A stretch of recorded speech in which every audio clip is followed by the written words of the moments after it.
This week on For the Record, Bettendorf continues to see millions of dollars in developments across the city, what it means for neighbors in the area. The trade fight continues to escalate between the U.S. and China, what it could mean for farmers here at home. And a few talk show hosts came together this week, making light of one of the president's most recent tweets. Local for you, from the heart of the Quad Cities. Your local election headquarters presents For the Record. Hello everyone, I'm Kelly Bowles and this is For the Record. Jim is off this week. It's been a busy few years for the city of Bettendorf, with millions of dollars being invested into new developments. One of the most notable being the massive TVK Sports Complex, which has already added more amenities since it first opened in April. The $50 million complex is designed for indoor and outdoor sports.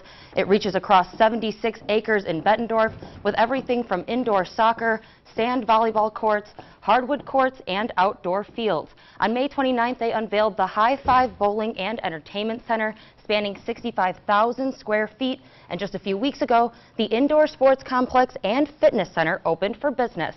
But it's not just the sports complex that has Bettendorf residents excited. An extensive study into the city's 3 community centers has been underway since March, with the possibility of a new community center at Middle Park. And the official groundbreaking of the highly anticipated Essentra Credit Union headquarters has opened the doors to millions of dollars in more major developments in the downtown area.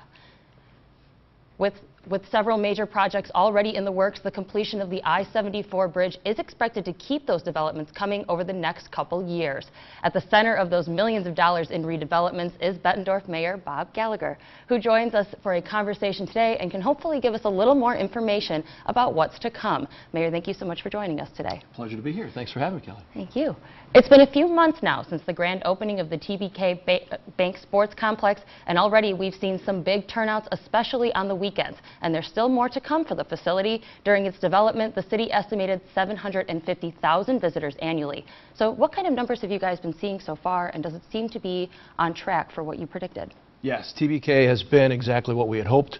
It's a great spot for youth tournaments, especially on the weekends, as you cited. We are seeing over 100 teams each weekend on the baseball side, and now that soccer is open, you'll see tournaments in soccer and indoor basketball, pickleball, these things that could happen on the indoor courts as well. So we're looking at 3,000 to 4,000 visitors just for baseball alone coming to TVK each weekend. That's spurring the development that you talked about. There's some 20 million or so in adjacent development, 2 hotels, a standalone restaurant, strip mall, all kinds of great things happening at TVK.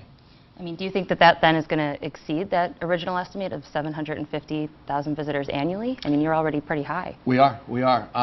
It depends on how the inside takes off, but I think certainly in the fall and winter months, you're going to see the same number of people coming for different sports. It's really an untapped market here, and this is the best complex within 6 hours.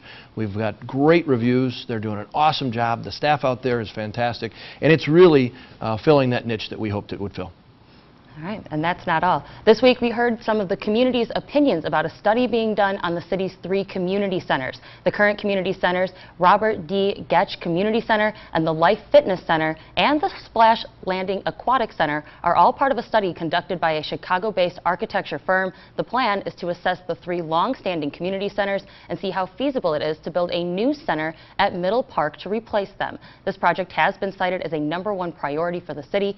So from what you've heard in the most recent forum, and kind of what were your biggest takeaways from this, and what do you think this process looks like going forward? So just last night we had a community event where over 70 people came to City Hall to listen to the consultants tell us kind of what the plan might be and how we get from where we are with 3 aging facilities to what possibilities exist, and a feasibility study for what kinds of things this community might want and the cost or the price tag on those things. We're very excited about the amount of community involvement. The website is up and running, and if you already have an email with us for any reason at the city, you're going to get a tagged email to go be part of the survey. They want a multitude of input from all over the community so that we can decide what Bettendorf really wants next. Do we want to continue to put money into these aging facilities and structures, or do we want to conceptualize what tomorrow might bring and what type of facility we may want? And kind of on that note, I mean, there's some concerns, I know from last night about, people are wondering, what will this mean for taxpayers? Is there a way to move forward with these plans and not break the bank?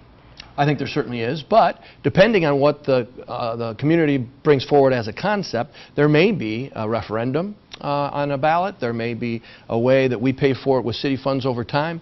We are funding 3, as you noted, community amenities now, and each year we're losing money there. So if there's a savings to be made, if there's a new building to be built, there may be ways that we can massage what we're already spending into a new, different offering.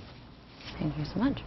And the developments just keep coming for the city, with more than $120 million being funneled into the downtown area over the past 2 years. The groundbreaking of the Essentra Credit Union headquarters is at the center of those changes. What can Bettendorf neighbors expect for that area surrounding the headquarters? What is in the works, and what do you hope this means for the area?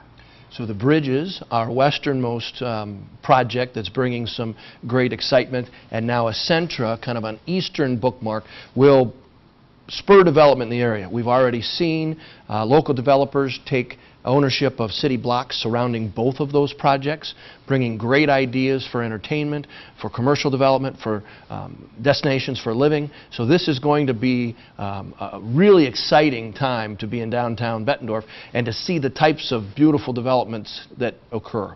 Is there anything that you guys are anticipating that you don't already have? I mean, I know there's probably talks of hotels, or maybe some different, like the breweries have become popular, but is there anything unique that you guys are hoping to bring?